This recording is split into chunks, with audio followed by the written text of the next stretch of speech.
On 20th of March, year 2000, 30 to 40 heavily armed RSS terrorists barged into Chitsingsipura village in Islamabad district of Indian-occupied Jammu and Kashmir and ordered 35 Sikh men to assemble near a local Gurdwara and then shot all of them. This massacre was followed by further killings in Pathribad and Barakpura areas in Islamabad district. And what is alarming is that it happened hours before the landing of the American President Bill Clinton.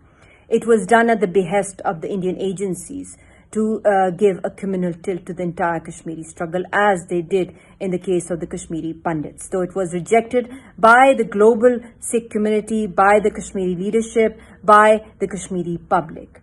And till date, the families of the victims of the Sikhs killed by the Indian state demand justice, and they keep filing one petition after the other, which keeps getting rejected or closed because Indian Army enjoys complete immunity. And their own retired Army General K.S. Gill admitted in an interview in 2017 that the Indian Army was involved in this war crime. It was involved in this heinous crime because he was part of the investigative team, and he filed an investigative report and forwarded to L.K. Advani, who was the then Home Minister. When will India state end this immunity against their occupational forces? When will this occupation end? When will Indian Army be held accountable and persecuted for these war crimes? When will the Sikh community get their justice? Thank you.